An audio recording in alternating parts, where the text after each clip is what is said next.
आप जानते हो कि यह जो मैं कर रहा हूं वह बुरा है, फिर भी आप बुरा क्यों कर बैठते हैं? इसके पीछे की एक वजह है, जो वजह हम आपको आज के इस वीडियो में बताएंगे। और दिमाग को कौन सी आदतें कमजोर बनाती है, यह भी हम आज के इस वीडियो में कहानियों के माध्यम से आपको बताएंगे। तो बिना देर किए चलिए उन कहानियों की शुरुआत करते हैं। पहली कहानी, ये 10 आदतें दिमाग को कमजोर बनाती हैं। गांव में रहने वाला एक नौजवान लड़का अपने मन के अनियंत्रित विचारों से बहुत परेशान था। न चाहते हुए भी हर समय उसके मन में कोई न कोई विचार चलते ही रहते हैं। जब वो कोई काम करता तो उसके हाथ, पैर और शरीर दो उस काम को कर रहे होते, लेकिन उसका मन अतीत में घटी किसी घटना के ख्याल में खोया रहता। उसे अपने भविष्य को लेकर ख्याली पुलाव पकाने की भी आदत पड़ चुकी थी। वो अक्सर सोचता कि एक दिन मैं यह करूंगा, वो करूंगा, एक दिन मैं बहुत ही बड़ा और सफल इंसान बन जाऊंगा। वो अक्सर अपने भविष्य को लेकर बड़े बड़े सपने देखता हूँ और उन सपनों में खुद को हमेशा दूसरों से आगे रखता और खुद को एक नायक के रूप में प्रस्तुत करता। वह जब भी किसी महान, बुद्धिमान, वीर और साहसी व्यक्ति की कहानी सुनता या पढ़ता तो उस कहानी के नायक की जगह खुद को रख लेता और अपने ख्यालों में ही वो सभी साहसिक और महान कार्य करने की कोशिश करता जो उस कहानी के नायक ने किए होते थे। वह अवसर अपने ख्यालों में सोचता कि एक दिन में बहुत ही सफल इंसान बनेगा, जिसके पास बहुत सारा पैसा होगा, समाज में खूब इज्जत और मान सम्मान होगा। वह एक बहुत ही सुंदर और सुशील लड़की से शादी करेगा और खुशी खुशी अपना जीवन व्यतीत करेगा। वह कई वर्षों से ऐसा ही सोचता जा रहा था। उसे लगता था कि उसका जीवन एकदम से बदल जाएगा, वो एकदम से सफल बन जाएगा, लेकिन उसके साथ आज तक ऐसा कुछ भी चमत्कार नहीं हुआ था, बल्कि समय बीतने के साथ उसकी हालत और भी खराब होती जा रही थी। और इसका सबसे बड़ा कारण था उसका एक्शन न लेना, यानी काम न करना। उसके सपने तो बड़े बड़े थे और वो अपने ख्यालों में भविष्य के लिए बड़ी बड़ी योजनाएं भी बना लेता था, लेकिन उसने आज तक उन सपनों को हकीकत में बदलने के लिए कभी कोई ठोस कदम नहीं उठाया था, कभी भी खुद को कड़ी मेहनत करने के लिए प्रेरित नहीं किया था, जिसका परिणाम ये हुआ कि अब वह 25 साल से भी ऊपर का हो चुका था, लेकिन आज तक अपने किसी भी सपने को हकीकत में बदलते हुए नहीं देखा था। इसीलिए अब उस व्यक्ति को भी यह बात समझ आने लगी थी कि वह अपने मन के बनाए हुए ख्यालों के जाल में फंस चुका है, जिससे वह केवल अपने ख्यालों में ही अपने सपनों की चीजों के बारे में सोचकर खुश होता रहता है और कभी भी वास्तविक दुनिया में उन सपनों को पूरा करने के लिए कोई प्रयास नहीं करता। उसे पता तो था कि उसका दिमाग फालतू के विचारों से भरा हुआ है और वो वास्तविकता में नहीं जी रहा है, लेकिन बहुत प्रयास करने के बाद भी वह अपनी इस आदत को छोड़ नहीं पा रहा था। उसे अपने ख्यालों की दुनिया में जीने में मजा भी आ रहा था, लेकिन जब वह अपने ख्यालों से बाहर आकर अपनी वास्तविक स्थिति को देखता और उसके बारे में सोचता तो वह बहुत दुखी हो जाता। अब धीरे धीरे उसकी यह आदत उसके तनाव और उदासी का कारण बन चुकी थी। अब वो अपने दोस्तों और घर वालों से ज्यादा बात भी नहीं करता था, दिन भर गुमसुम और उदास रहने लगा था। एक दिन ऐसे ही उदास मन के साथ वह एक पेड़ के नीचे बैठा हुआ था। तभी उसका एक मित्र उसके पास आता है और उससे कहता है, मित्र, हमारे गांव में एक बहुत ही प्रसिद्ध बौद्ध भिक्षु पधारे हुए हैं और मैंने सुना है कि वह मन और मन की शांति से जुड़ी हर एक समस्या का समाधान बहुत ही आसानी से कर देते हैं। मुझे लगता है कि तुम्हें उनसे एक बार जरूर मिलना चाहिए, वो तुम्हारी समस्या का समाधान कर सकते हैं। अपने मित्र की बात सुन वो है नौजवान व्यक्ति खुश हो जाता है और उन्हें बौद्ध भिक्षु से मिलने चल पड़ता है। थोड़ी देर बाद वह बौद्ध भिक्षु के समक्ष पहुंच जाता है, जो कि एक वृक्ष के नीचे ध्यान मुद्रा में बैठे हुए थे। वह बौद्ध भिक्षुओं को प्रणाम कर उनके सामने बैठ जाता है और अपनी सारी समस्याएं बताना शुरू कर देता है। वह कहता है, मेरा मन हर समय असंख्य विचारों से भरा रहता है। इसमें बेवजह के विचार हर समय चलते ही रहते हैं। मैं कोई काम कर रहा होता हूं, तब भी मेरा मन अतीत या भविष्य के किसी विचार में ही खोया रहता है। मैं कितना ही प्रयास कर लूं पर यह मेरी एक नहीं सुनता। मैं अपने इस अशांत मन को शांत करना चाहता हूं, इसे खाली करना चाहता हूं, इसे एकाग्रचित करना चाहता हूं, जिसमें मैं अब तक का सफल रहा हूं। मैं आपके पास बड़ी उम्मीद लेकर आया हूं, कृपया मुझे कोई रास्ता दिखाए। उस नौजवान व्यक्ति की ये सारी बातें ध्यान से सुनने के बाद बौद्ध भिक्षु ने कहा, जिंदगी खुशहाल और मन शांत तो तभी होगा ना जब जो गलतियां कर रहे हो उन गलतियों को करना बंद कर दोगे। पहली गलती है पर्याप्त नींद ना लेना, पूरी नींद ना लेना। शरीर और मन को कई तरह से नुकसान पहुंचाता है। अगर पूरी नींद ना ली जाए तो याददाश्त का कमजोर होना, तनाव, चिड़चिड़ापन, हर समय थका हुआ महसूस करना और चेहरे की चमक खोने जैसी समस्याओं का सामना करना पड़ता है। इसके साथ ही कम सोने से समस्याओं का समाधान निकालने के दिमाग की क्षमता पर असर पड़ता है और दिमाग को तुलनात्मक अध्ययन करने में दिक्कत आती है। इसीलिए रोजाना कम से कम 5-6 घंटे की गहरी नींद लेना जरूरी है। नींद मानव जीवन के लिए महत्वपूर्ण होती है क्योंकि यह हमारे शारीरिक और मानसिक स्वास्थ्य को सुरक्षित रखने का माध्यम होती है। रोज पर्याप्त गहरी नींद लेने से हमारी शारीरिक क्षमता बढ़ती है, मानसिक तनाव कम होता है और जीवन की गुणवत्ता में सुधार होता है। हमारी दिनचर्या में नींद का बहुत ही महत्वपूर्ण स्थान है क्योंकि यह हमें दिन भर की थकान और तनाव से राहत दिलाती है। यदि किसी कारणवश तुम पूरी नींद नहीं ले रहे हो तो इससे तुम्हारे शारीरिक और मानसिक स्वास्थ्य पर बहुत बुरा असर पड़ रहा है। शारीरिक स्वास्थ्य के पहलू में नींद का अभाव तुम्हारी शारीरिक क्षमता को कम कर सकता है क्योंकि नींद के दौरान हमारे शरीर की मरम्मत, सफाई और इसके ऊर्जा स्तर में सुधार होता है। लगातार कम नींद लेने से जीवन की गुणवत्ता में गिरावट आने के साथ साथ हमारे शरीर की प्रतिरक्षा प्रणाली भी कमजोर पड़ने लगती है, जिससे बीमारियों का खतरा बढ़ जाता है। और मानसिक स्वास्थ्य के पहलू में पर्याप्त नींद ना लेने से मानसिक तनाव बढ़ सकता है और मानसिक स्वास्थ्य पर असर डाल सकता है। नींद के अभाव में मानसिक तनाव और चिंता की स्थिति में वृद्धि होती है, जिससे तुम्हारी दिनचर्या, निर्णय लेने की क्षमता और उत्साह पर असर पड़ता है। नींद के अभाव से बच्चों और युवाओं की शिक्षा कार्य पर भी असर पड़ सकता है। उनकी याददाश्त, समझ और नैतिकता पर असर पड़ सकता है, जिससे उनकी शिक्षा कार्य में प्रगति रुक सकती है। इसके साथ ही पूरी नींद ना लेना तुम्हारी व्यक्तिगत जीवन शैली पर भी असर डालता है। नींद की कमी से तुम्हारे ध्यान, समर्पण और रिश्तों में भी समस्याएं आ सकती हैं। संक्षेप में कहें तो हमारी शारीरिक और मानसिक स्वास्थ्य को बनाए रखने में नींद सबसे महत्वपूर्ण भूमिका निभाती है।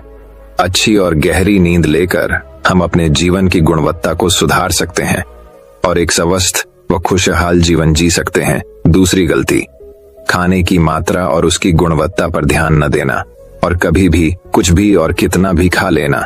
कुछ लोगों को ज्यादा मसालेदार, चटपटा और मीठा खाने की आदत होती है। उन्हें ज्यादा मैदे, चीनी और तेल से बने सामानों को खाने की आदत पड़ चुकी होती है। ऐसे लोगों को लगता है कि अगर जिंदगी में खाने को सीमित कर दिया तो फिर जीवन में बचा ही गया, जिंदगी के मजे ही क्या, जैसे कि इंसान सिर्फ खाने के लिए ही इस दुनिया में जन्म लेता है। कुछ लोगों को हर समय खाते रहने की आदत पड़ चुकी होती है। भूख नहीं होती तब भी खाए जा रहे होते हैं। जबरदस्ती कुछ भी उल्टा सीधा पेट में डालते रहते हैं, जैसे पेट नहीं कोई कूड़ादान हो। जरूरत से अधिक या कुछ भी खाते रहने से सिर्फ शरीर का वजन ही प्रभावित नहीं होता, बल्कि दिमाग की शक्ति पर भी इसका बुरा असर पड़ता है। मैदा, तेल, चीनी और ज्यादा नमक से बने पदार्थों का सेवन करने से शरीर का वजन बढ़ने के साथ साथ कई सारी बीमारियां जन्म लेने लगती हैं और जिसका नकारात्मक प्रभाव हमारी भावनाओं और विचारों पर भी पड़ता है, क्योंकि एक बीमार शरीर व्यक्ति के मन को भी बीमार बना देता है, जिससे व्यक्ति मानसिक रूप से भी बीमार पड़ने लगता है और तनाव व चिंता का शिकार हो जाता है। इसीलिए व्यक्ति को भोजन की उचित मात्रा और उसकी गुणवत्ता पर विशेष ध्यान देना चाहिए। तीसरी गलती, जरूरत से ज्यादा भाग दौड़ भरी जिंदगी और ये सोच के रुकना मना है। कुछ लोगों को लगता है कि जिंदगी सिर्फ ऐसे ही चलती है। गलत, भाग दौड़ भरी जिंदगी कितनी भी हो, लेकिन रुको, अगर भागते ही रहोगे तो ऐसे हाँफ के गिरोगे कि उठने लायक ही नहीं रहोगे। तो जिंदगी की भाग दौड़ के बीच थोड़ा सा समय खुद के लिए भी निकालो। खुद को भी समय दो।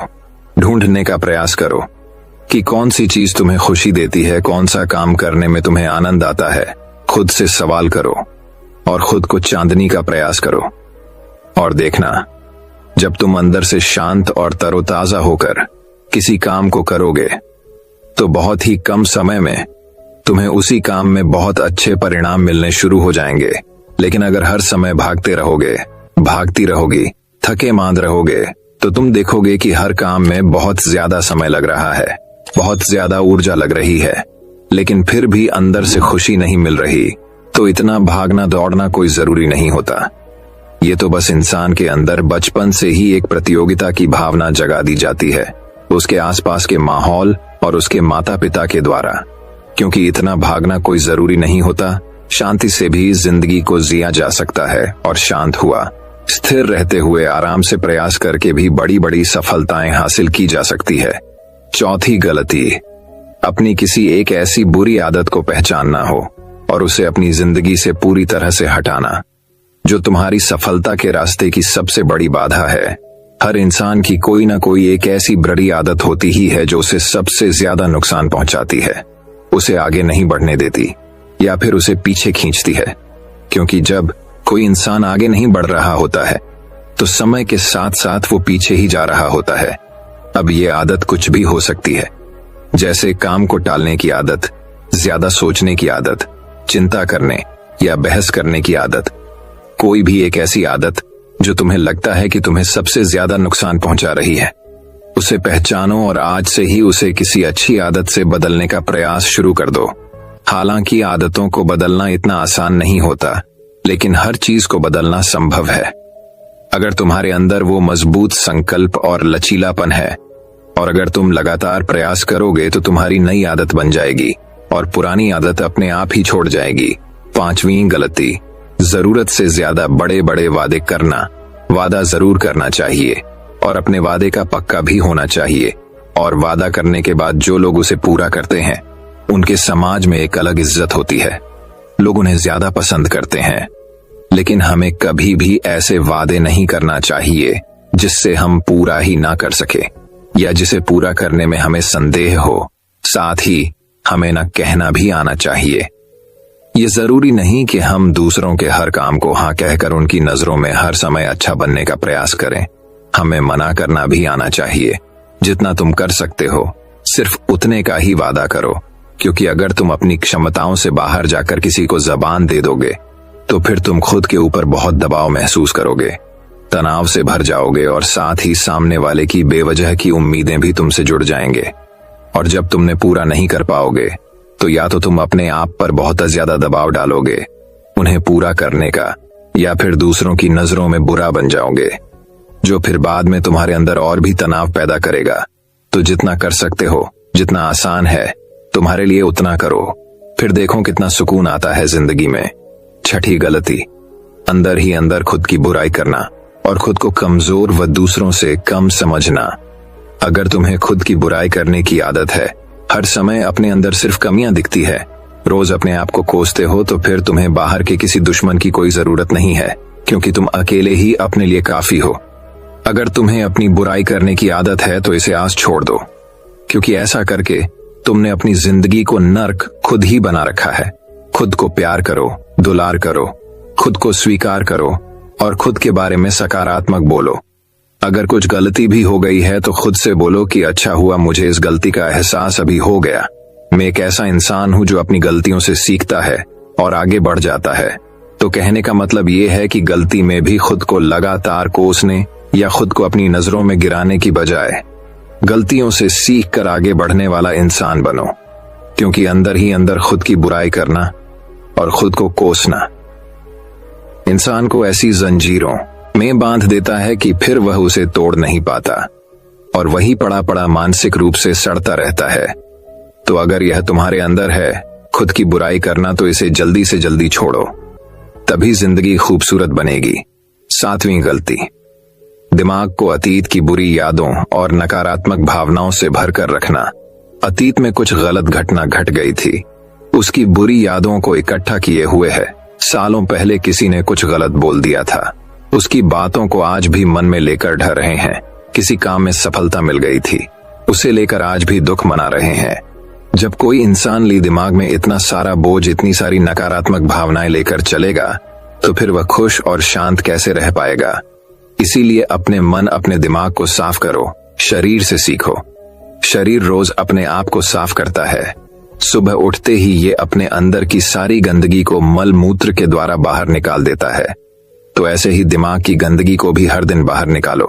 रोज रात में सोने से पहले सारी की सारी जो अंदर उथल पुथल है, नाराजगी है, शिकायतें हैं, अपने आप से दूसरों से सब साफ करो। इसके साथ ही हर सुबह कुछ समय निकालकर ध्यान और प्राणायाम का अभ्यास करो। जिंदगी बहुत ज्यादा खुशहाल बन जाएगी। 8वीं गलती, अवास्तविक अपेक्षाएं या उम्मीदें रखना। उम्मीद या अपेक्षाएं रखना हम इंसानों का शुरू कर देते हैं, स्वभाव है। लेकिन जब अपेक्षाएं बेबुनियादी और जरूरत से अधिक हो जाती है तो फिर ये हमें हर समय तनाव में रखती है, दूसरों से भी लड़ाई झगड़े करवाती है और फिर हम अपनी जिंदगी से असंतुष्ट रहना शुरू कर देते हैं। हमें अपने जीवन के नकारात्मक चीजें ज्यादा नजर आने लगती हैं और हमें लगने लगता है कि हमारी इच्छाएं तो कभी पूरी होगी ही नहीं। अधूरी इच्छाओं का एक पूरा बोझ हम अपने सर के ऊपर रख लेते हैं और ऐसा लगने लगता है कि हम बोझ तले दबते जा रहे हैं। जिंदगी से निराशा होने लगती है, लक्ष्य को पाने का मन नहीं करता, अच्छे संबंध बनाने का मन नहीं करता, अच्छा खाना खाने का मन नहीं करता, कहीं आने जाने का मन नहीं करता। पूरी तरह से एक तनाव और उदासी भरा माहौल अपने आसपास बना लेते हैं। इसीलिए अवास्तविक और बेवजह की उम्मीदें रखना बहुत गलत है। हमेशा वास्तविक और सही उम्मीदें ही रखना चाहिए और हमेशा मान के चलो कि इन वास्तविक उम्मीदों के साथ भी कुछ उलटफेर हो सकती है। जैसे होते होते भी कई बार काम नहीं हो पाएंगे और ये सारी घटनाएं आम बात है। जो आज नहीं हो पाया वो कल हो जाएगा, जो कल नहीं हो पाएगा वो परसों हो जाएगा। उम्मीद में दुनिया कायम है, लेकिन अपने आप को किसी भी हालत में चिंता और तनाव में नहीं लाना है। शांत और स्थिर रहना है। गलती बुरे लोगों या बुरे रिश्तों से दूरी न बना पाना। अगर रिश्ते हो तो अच्छे हो, इसमें प्रेम हो, परवाह हो, सम्मान हो।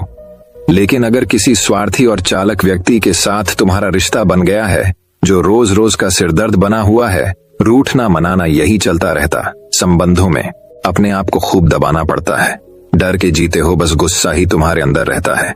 तो ऐसे रिश्ते से खुद को दूर कर लो, ना हो कोई वो ज्यादा अच्छा है। अकेले में बहुत सुकून है। लेकिन अगर कोई ऐसा व्यक्ति है जो रोज रोज का सिर दर्द बना हुआ है तो इससे तो जिंदगी तहस नहस हो जाती है। अगर उनसे ऐसे घनिष्ठ संबंध है, इसे पूरी तरह से नहीं छोड़ा जा सकता, तो फिर ऐसी स्थिति में संबंधों को सीमित कर दो और जिन लोगों से तुम पीछा छुड़ा सकते हो उन लोगों को तो बिल्कुल अपनी जिंदगी से बाहर निकाल दो और अपनी जिंदगी में सुकून लाओ। इतना कहने के बाद बौद्ध भिक्षु ने अपनी बात समाप्त की और कहा, तो ये थी वो कुछ गलतियां जिन्हें अगर तुम सुधार लेते हो तो तुम्हारी जिंदगी फिर से शांति, सुकून और खुशी से भर जाएगी। दोस्तों, एक और गलती जो आज के समय में हमारे मन को अशांत और बेचैन रखती है वो है digital devices and social media का अतिथि की यूज करना। अब आज के समय में तो डिजिटल डिवाइसेस को अपनी जिंदगी से पूरी तरह अलग करना लगभग असंभव है। लेकिन जो लोग बेमतलब का इन सब डिवाइस में लगे रहते हैं, जिनका कोई काम ही नहीं है, लेकिन फिर भी चिपके रहेंगे, नेटफ्लिक्स देखते रहेंगे, सोशल मीडिया स्क्रॉल करते रहेंगे, एक पागलपन की हद तक पूरा दिन इन डिवाइसेस में ही गुजार देंगे। ये आदत बहुत ज्यादा खराब है। जितना आपके काम के लिए जरूरी है सका यूज करिए, लेकिन इसमें भी बीच बीच में ब्रेक लेना, रेस्ट लेना जरूरी होता है। नहीं तो ये है आपके अंदर की बहुत सारी चीजों को खराब कर देगा। आपके चेहरे की चमक कम हो जाती है, आपकी नींद पर भी असर पड़ता है। यह आपके अंदर ज्यादा सोचने की आदत बढ़ाकर तनाव पैदा कर देता है। इसीलिए आपको जितना हो सके इनसे दूरी बनाकर रखना है, क्योंकि कुछ चीजों को तो हम बिल्कुल छोड़ सकते हैं, जैसे जंक फूड, लेकिन डिजिटल डिवाइसेस को पूरी तरह से छोड़ना प्रैक्टिकली पॉसिबल नहीं है, क्योंकि आजकल सब कुछ टेक्नोलॉजी से जुड़ा हुआ है। और अगर हम कंप्लीट डिजिटल डिटॉक्स कर लेंगे तो फिर हम अपने लाइफ में आगे नहीं बढ़ पाएंगे। इसीलिए इसको पूरी तरह से छोड़ना नहीं, लिमिट करना है। कुछ चीजों को छोड़ना होता है और कुछ चीजों को लिमिट करना होता है। इसे लिमिट कर लो, जिंदगी अच्छी हो जाएगी। तो दोस्तों, उम्मीद करता हूं आपको इस कहानी से एक अच्छी सीख मिली होगी। ये कहानी आपको कैसी लगी हमें कमेंट बॉक्स में कमेंट करके जरूर बताएं। तो दोस्तों, अब चलिए हमारे दूसरे कहानी की शुरुआत करते हैं। दूसरी कहानी गौतम बुद्ध की कहानी। जितना सीधा बनोगे उतना धोखा खाओगे। गौतम बुद्ध ने कहा था कि एक क्रूर जंगली जानवर की तुलना में एक धोखेबाज और दुष्ट मित्र से अधिक डरना चाहिए, क्योंकि जानवर केवल आपके शरीर को नुकसान पहुंचाता है, लेकिन एक कपटी और धोखेबाज मित्र आपकी बुद्धि को नुकसान पहुंचाता है। केवल एक बुरा मित्र ही आपको ऐसी स्थिति में पहुंचा सकता है जहां आप महसूस करें कि यह दुनिया बहुत बुरी है, अब यहां रहने से क्या फायदा। और ऐसा ही होता है जब आपको धोखा दिया जाता है। आपको धोखा दिया जाता है और केवल वही व्यक्ति धोखा खाता है जो दूसरे पर आंख मूंद कर भरोसा करता है। हम तुरंत किसी पर भरोसा नहीं करते। भरोसा धीरे धीरे बढ़ता है, लेकिन एक समय के बाद यह भरोसा इतना मजबूत हो जाता है कि हम उस व्यक्ति के प्रति अपनी आंखें, कान और दिमाग बंद कर लेते हैं। और तब ऐसी स्थिति होती है कि हमारा सबसे भरोसेमंद व्यक्ति ही हमें सबसे बड़ा धोखा दे देता है, कि हमारा संसार से विश्वास उठ जाता है और हम हर किसी को संदेह की दृष्टि से देखने लगते हैं। वास्तव में यह संसार धोखे पर चल रहा है। हम किसी न किसी को धोखा देते रहते हैं हमारे जीवन में कहीं न कहीं, और लोग भी हमें धोखा दे रहे हैं। दूसरों द्वारा धोखा देना तो समझ में आता है, लेकिन हम खुद को वर्षों से धोखा दे रहे हैं। हम खुद को ऐसी चीजों के बारे में समझाते हैं ताकि हमें सच्चाई का सामना न करना पड़े और हम अपनी ही छोटी सी दुनिया में खोए रहे। धोखा या विश्वासघात दो धारी तलवार की तरह है। हमें लगता है कि हम दूसरे व्यक्ति को धोखा देकर उसे बेवकूफ बना रहे हैं, लेकिन यह धोखेबाज तलवार सामने वाले की भी उतनी ही गर्दन काटती है जितनी भविष्य में हमारी गर्दन काटती है। दोस्तों, आज की इस बौद्ध कहानी के माध्यम से जानेंगे कि हम धोखे और विश्वासघात से खुद को कैसे बचाएं, और वीडियो के अंत में हम 10 ऐसे संकेतों के बारे में जानेंगे जो एक धोखेबाज और झूठे व्यक्ति में पाए जाते हैं। एक युवक बहुत गुस्से में है, पहाड़ी से कूदकर आत्महत्या करने जा रहा था। जैसे ही वह पहाड़ी की चोटी पर पहुंचा तो चिल्लाया कि यह दुनिया इतनी बुरी क्यों है, यहाँ हर कोई इतना स्वार्थी क्यों है, अब मेरे जीने का कोई मतलब नहीं है। उसी पहाड़ी की चोटी पर एक बौद्ध भिक्षु अपने ध्यान में लीन था। उस युवक की तीव्र क्रोध भरी आवाज सुनकर वह व्यायाम से उठा। वह तुरंत समझ गया कि यह युवक यहाँ आत्महत्या करने आया है। वह आदमी पहाड़ी से कूदने ही वाला था कि बौद्ध भिक्षु ने उसका हाथ पकड़ लिया और उसे पीछे खींचते हुए कहा, क्या हुआ, क्या आगे का रास्ता खत्म हो गया? युवक ने कहा कि कौन सा रास्ता, यहाँ कोई रास्ता नहीं है, मैं यहाँ से कूदकर आत्महत्या करने जा रहा हूँ। बौद्ध भिक्षु ने कहा कि एक दिन सभी को मरना है, लेकिन तुम इतनी जल्दी में क्यों हो? युवक ने कहा, क्योंकि यह दुनिया रहने लायक नहीं है। यहाँ हर कोई स्वार्थी और धोखेबाज है। जिस पर मैंने भरोसा किया उसने मुझे धोखा दिया। मेरे अपने भाई ने मुझे धोखा दिया, मेरे दोस्तों ने मुझे धोखा दिया, लेकिन आज तो हद हो गई। मेरी पत्नी ने भी मुझे धोखा दिया। वह एक अमीर बिजनेसमैन के साथ भाग गई। इतना धोखा खाने के बाद अब मेरा इस दुनिया में रहने का कोई मतलब नहीं है।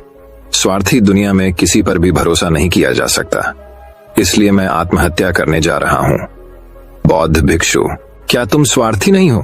क्या आप पर भरोसा किया जा सकता है? उस व्यक्ति ने कहा, मैंने आज तक किसी को धोखा नहीं दिया, किसी को धोखा नहीं दिया। आप चाहे तो मेरे गांव जाकर पूछ सकते हैं। लोग अक्सर मेरा फायदा उठाते हैं, लेकिन मैंने आज तक किसी का बुरा नहीं किया।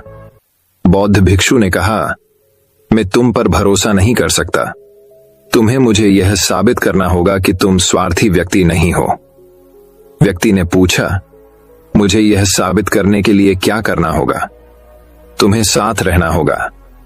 मैं अगले 1 साल तक अपने आश्रम में रहूंगा, तभी मुझे पता चलेगा कि आप एक ईमानदार व्यक्ति हैं या आप भी दूसरों की तरह स्वार्थी और धोखेबाज हैं।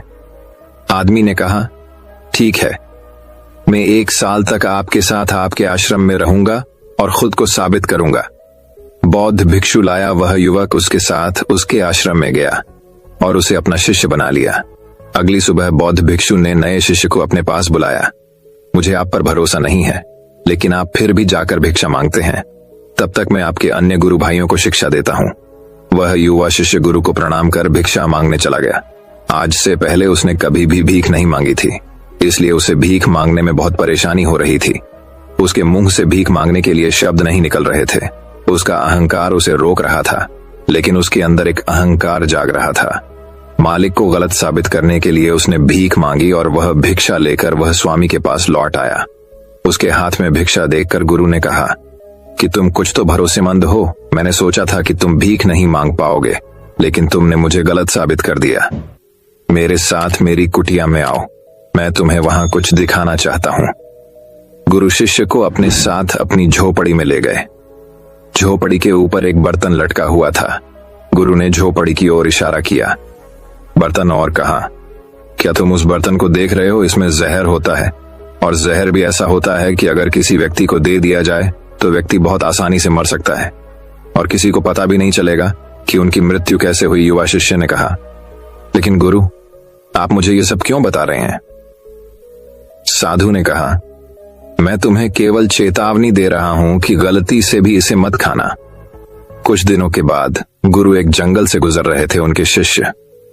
तभी कुछ जंगली लुटेरों ने अचानक उन पर हमला कर दिया। सभी शिष्य अपनी जान बचाने के लिए इधर उधर भागने लगे, लेकिन वृद्धावस्था के कारण मास्टर दौड़ने में सक्षम नहीं थे। यह उस युवा शिष्य को अनुभव हुआ और उसने वीरता का परिचय देते हुए अपने गुरु को डाकू से बचाया और आश्रम ले आया। आश्रम पहुंचकर गुरु ने सबके सामने शिष्य की बहुत प्रशंसा की और कहा कि मेरा नया शिष्य तुम सबसे बेहतर है, जिसने अपनी जान जोखिम में डालकर मेरी जान बचाई और मुझे यहां सुरक्षित पहुंचाया। आज तक मुझे उस पर विश्वास है। उस दिन के बाद से हर सुबह जब भी गुरु उस शिष्य से मिलते हैं तो उनसे एक बात कहना कि मुझे तुम पर पूरा विश्वास है। धीरे धीरे गुरु का उस पर विश्वास हो गया। शिष्य बढ़ता गया और बात इतनी बढ़ गई कि गुरु ने एक दिन शिष्य को अपने पास बुलाया और कहा कि मेरा कोई बेटा नहीं है, लेकिन तुम मेरे बेटे की तरह हो। मैं अब बूढ़ा हो गया हूं, इसलिए मैं चाहता हूं कि मेरी मृत्यु के बाद तुम इस आश्रम की बागडोर संभाली आपके हाथों में। शिष्य ने कहा कि गुरु, यदि आपकी यही इच्छा है तो आपकी खुशी की जिम्मेदारी मैं भी उठाऊंगा। इतना कहकर शिष्य चला गया। कुछ दिनों के बाद गुरु बीमार पड़ गए तो उन्होंने आश्रम के सभी शिष्यों को बुलाया और यह घोषणा कर दी कि मेरे बाद यह युवा शिष्य इस आश्रम को चलाएगा। धीरे धीरे दिन बीतते गए और उस युवा शिष्य के मन की बेचैनी बढ़ती गई। आश्रम पर जल्द से जल्द कब्जा करने की चाहत बढ़ने लगी। वह हर सुबह गुरु के पास दर्शन के लिए जाता था। यदि उसके स्वास्थ्य पर कोई प्रभाव पड़ता, लेकिन मास्टर जी का स्वास्थ्य दिन ब दिन बेहतर होता जा रहा था। अब उसके सब्र का बांध टूटने लगा। उसकी रातों की नींद हराम हो गई। वह हमेशा यही सोचता रहता था कि मालिक को रास्ते से कैसे हटाऊं और किसी को पता भी नहीं चलता। कभी कभी वह सोचता है कि मालिक को नदी में धक्का दे हों, लेकिन अगले ही पल उसे एहसास होता है कि मालिक को रास्ते से कैसे हटाया जाए। एक अच्छा तैराक वह तैर कर बाहर निकल आएगा। कभी कभी वह सोचता है कि मैं टीचर का गला घोंट कर मार डालूंगा। सबको पता है कि मैं मास्टर का विश्वास पात्र हूं, इसलिए मुझ पर किसी को शक नहीं होता। लेकिन फिर वह सोचता है कि अगर थोड़ी सी भी गलती हुई तो बात बिगड़ सकती है। मुझे कोई ऐसा रास्ता खोजना होगा जिससे मालिक की भी मृत्यु हो जाए और सभी को लगे कि यह स्वाभाविक मृत्यु है और भगवान को यही मंजूर था। एक दिन वह युवा शिष्य गुरु के पास उनकी कुटिया में बैठा था। तभी उसकी नजर ऊपर लटके बर्तन पर पड़ी। उसे याद आया कि मालिक ने कहा था कि इसमें जहर है, और जहर भी ऐसा कि किसी को पता नहीं चलता। उसने सोचा यही सही रहेगा, मैं ये जहर गुरु को दे दूं और किसी को पता भी नहीं चलेगा कि उनकी मौत कैसे हुई, और फिर पूरे आश्रम पर मेरा कब्जा हो जाएगा। अगले दिन उसने चुपके से चोरी कर ली। मालिक की झोपड़ी से निकला जहर और उसे गुरु के भोजन में मिला दिया। गुरु ने रात्रि का भोजन किया और सोने चले गए। लेकिन जब सुबह हुई तो पूरा आश्रम जाग रहा था, लेकिन गुरु नहीं उठे। शिष्यों ने गुरु की कुटिया में जाकर देखा तो पता चला कि गुरु की मृत्यु हो गई है। जब उस युवा शिष्य को इस बात का पता चला तो वह अंदर ही अंदर बहुत खुश हुआ और आश्रम पर कब्जा करने का काम शुरू कर दिया। उसी आश्रम में गुरु का एक पुराना शिष्य भी था। वह पूरी घटना को चुपचाप देख रहा था। वह अपनी कुटिया में गया। वह वहां से एक दवा लाया और उस दवा को मास्टर को दिया। थोड़ी ही देर में मास्टर की चेतना लौट आई और वह बिल्कुल ठीक होकर बैठ गया। यह सब देखकर उस युवा शिष्य के पैरों तले जमीन खिसक गई। वह बहुत घबरा गया। गुरु ने बाकी शिष्यों को अपने अपने काम पर भेज दिया और युवा शिष्य को अपने पास बुलाकर कहा कि क्या तुम अब भी विश्वास करने के योग्य हो? क्या तुम मुझे धोखा नहीं देते? क्या आप स्वार्थी नहीं हैं? शिष्य गुरु के चरणों में गिर पड़ा और बोला, मुझे नहीं पता कि मुझसे यह अपराध कैसे हो गया। मैंने आज से पहले किसी को धोखा नहीं दिया। लोग मुझे धोखा दे रहे हैं, लेकिन पता नहीं क्यों और कैसे मैंने आज तुम्हें धोखा दिया। मालिक ने कहा कि तुम मुझे धोखा नहीं दे सकते, क्योंकि मैंने कभी तुम पर भरोसा नहीं किया। मैंने कभी किसी पर भरोसा नहीं किया। मैं केवल अपनी आंखों से जो देखता हूँ उस पर भरोसा करता हूँ, और मैं तुम्हारे अंदर लालच देख सकता हूँ। और मैंने जानबूझकर तुम्हें यह लालच दिया था, क्योंकि इंसान किसी को धोखा देने के सिर्फ 3 ही कारण होते हैं। पहला स्वार्थ, दूसरा लालच और तीसरा ईर्ष्या। युवा भिक्षुओं ने गुरु से पूछा, लेकिन गुरु, मैं अपने आप को स्वार्थ, लालच और ईर्ष्या से कैसे मुक्त रख सकता हूं? गुरु ने कहा, खुद को पढ़ो, खुद को जानो, अपने अंदर उतरने की कोशिश करो। इंसान में बहुत संभावनाएं हैं, वह कर सकता है, अपने लिए कुछ भी बनाओ, वह कुछ भी हो सकता है। और जब आप में बदलाव आए तो अपने अंदर झांकें और जानने की कोशिश करें कि आप क्यों बदल रहे हैं, तुम्हें कौन बदल रहा है, क्या यह बदलाव अच्छा है या बुरा। आत्मनिरीक्षण का प्रयास करें। गुरु की ये बात सुनकर शिष्य ने फिर से उनके पैर पकड़ लिए और बोला, गुरुजी, मैं आपका शिष्य बनना चाहता हूँ और जानना चाहता हूँ कि मैं कौन हूँ और मैं क्यों बदलूं। गुरु ने कहा कि हमारे आसपास ऐसे बहुत से लोग हैं और ऐसे बहुत से लोग हुए हैं जो इस बात का उदाहरण है कि उन्होंने कभी किसी को धोखा नहीं दिया। उनका स्वार्थ, लालच और ईर्ष्या कभी किसी को धोखा नहीं दिया। व्यक्ति तभी धोखा देता है जब उसे लगता है कि वह जो कर रहा है उसे कोई नहीं देख रहा है और भविष्य में यह बात किसी को पता नहीं चलेगी और वह जो कर रहा है वह सही है। पकड़े जाने के बाद वह अपने बचाव के लिए और भी तर्क देता है कि मैं कुछ नहीं कर सका, यही आखिरी रास्ता था, मेरे पास मजबूरी थी। लेकिन हर धोखे के पीछे का सच यही है जो इंसान जानबूझकर अपने फायदे के लिए करता है। गुरु ने शिष्य की आंखों में देखते हुए कहा, याद रखना, जब हम किसी को धोखा देते हैं, हमने उसकी आंतरिक चेतना को चोट पहुंचाई और वह इतनी बुरी तरह आहत हो जाता है कि वह किसी पर भी भरोसा नहीं कर पाता। वह अंदर ही अंदर बहुत उदास और अकेला महसूस करने लगता है। इसीलिए अगर आप चाहते हैं कि कोई आपको धोखा न दे, इसलिए अपनी आंखें, कान और दिमाग खुले रखें। लोगों पर भरोसा करें, लेकिन बहुत ज्यादा भरोसा न करें कि वे आपका फायदा उठाना शुरू कर दें। हमेशा अपने सबसे महत्वपूर्ण कार्यों पर नियंत्रण रखें और अपने जीवन की बागडोर कभी भी दूसरों के हाथों में न सौंपें और समय समय पर खुद को जांचते रहें। जिस धोखे से आप बचना चाहते हैं, क्या आप भी वैसा ही धोखा किसी और के साथ कर रहे हैं? और अगर फिर भी कोई आपको धोखा देता है तो निराश न हो, क्योंकि धोखा खाने के बाद हर धोखा इंसान को कुछ न कुछ सिखाता है। व्यक्ति पहले से अधिक सतर्क और सावधान हो जाता है। इसलिए केवल एक धोखे के कारण अपना जीवन बर्बाद न करें और इसे एक सबक के रूप में लें और आगे बढ़े। मास्टर ने कहा, ये एक धोखेबाज व्यक्ति के 10 लक्षण हैं, एक चालाक व्यक्ति के जो आपको धोखा दे सकते हैं और आपके मन की शांति छीन सकते हैं। निराशा के गहरे सागर में डूबकर वह आपकी जिंदगी खत्म कर सकता है। पहली निशानी, जो व्यक्ति झूठा होगा, धोखेबाज होगा, वह आपसे सब कुछ छिपाएगा। आप उसके बारे में दूसरे लोगों से जान लेंगे और जब आप पूछेंगे तो वह कहेगा, जिसे वह उनके साथ काफी समय बिताने के बाद भी बताना भूल गए। आप उसके बारे में ज्यादा नहीं जानते होंगे कि वह आपके बारे में क्या सोचता है, उसकी जिंदगी में क्या चल रहा है। आप इस बारे में हमेशा भ्रमित रहेंगे क्योंकि वह आपसे सब कुछ छिपाएगा, क्योंकि वह एक सच्चा आदमी नहीं है। एक सच्चे आदमी को अपने बारे में बताने में कोई समस्या नहीं होती है। वह आपसे लगभग हर चीज साझा करता है, लेकिन एक धोखेबाज बहुत सावधानी से चलता है। इसलिए हमें इन पर ध्यान देना चाहिए। वह व्यक्ति जिसके साथ हम रिश्ते में हैं, जिसे हम अपनी जिंदगी सौंपने जा रहे हैं, जिसके साथ हम प्यार और विश्वास का सौदा करने जा रहे हैं, क्या वह अपनी पूरी जिंदगी एक खुली किताब की तरह हमारे साथ साझा करता है या नहीं? या वह हमसे बातें छुपाता है या नहीं? अगर वह छुपाता है तो वह व्यक्ति बहुत बड़ा धोखेबाज है। दूसरी निशानी, जो व्यक्ति धोखेबाज है या जो हमसे सच्चा प्यार नहीं करता, वह कभी भी हमसे सच्चा प्यार नहीं करता। हमारी परवाह करता है, चाहे हम उसकी कितनी भी परवाह कर लें, उसके लिए कुछ भी कर लें, लेकिन उसे स्ती भर भी परवाह नहीं होगी।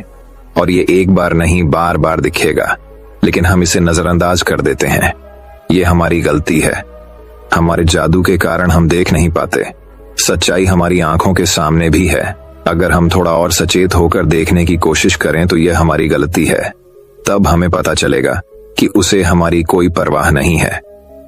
तीसरा संकेत, जो व्यक्ति धोखेबाज है वह बहुत बड़ा झूठा भी है। उसके अपने शब्द खुद से मेल नहीं खाते।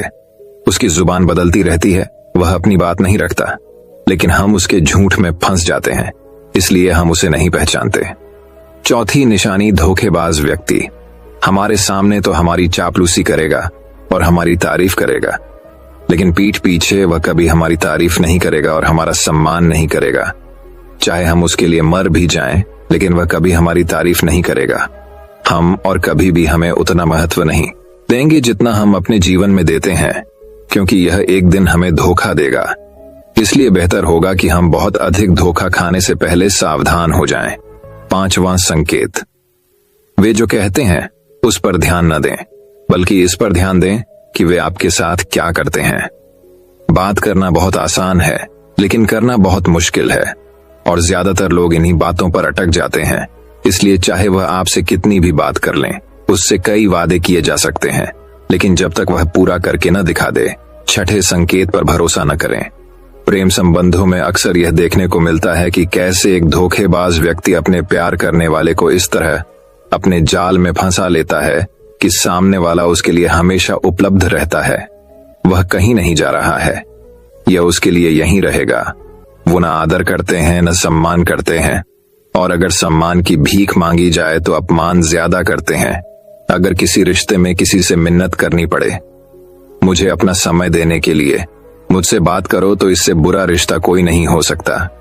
जो आपसे सच्चा प्यार करेगा वह खुद चाहेगा कि वह अपना ज्यादातर समय आपके साथ बिताए, जिससे आप समय की भीख मांगते हैं। समझ लें कि उसमें आपके लिए कोई प्यार नहीं है।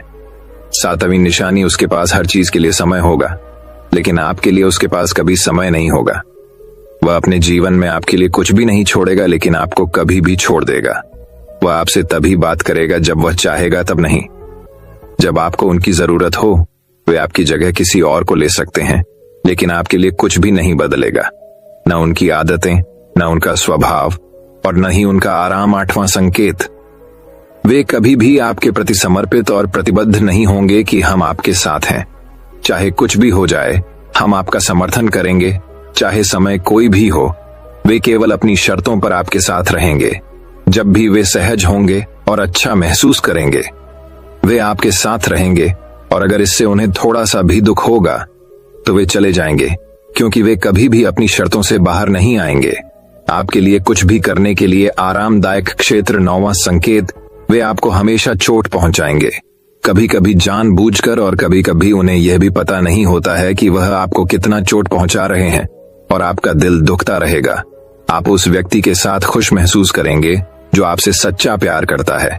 उसके साथ रहने से आपको यह महसूस होगा जैसे आप हवा में हल्के से उड़ रहे हैं।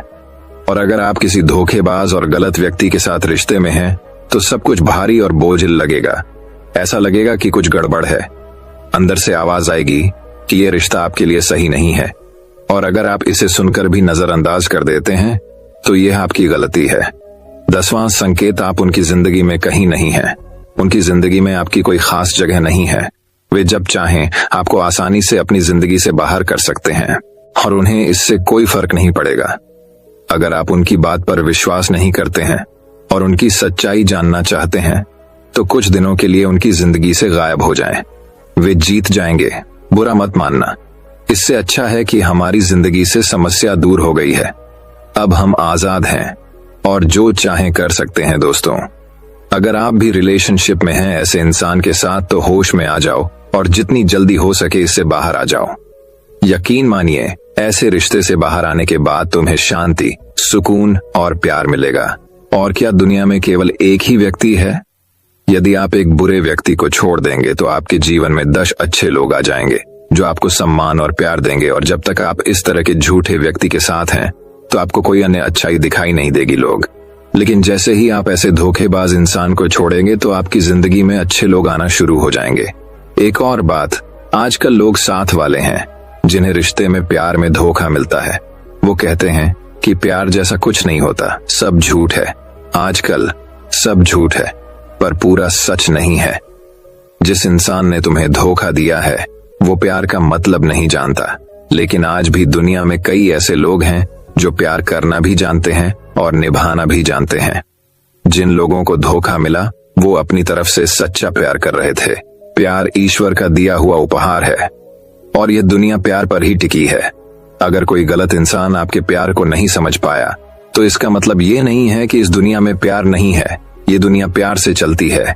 ये सेलिब्रिटी डांसिंग की दुनिया उन्हीं की वजह से है जो प्यार करते हैं।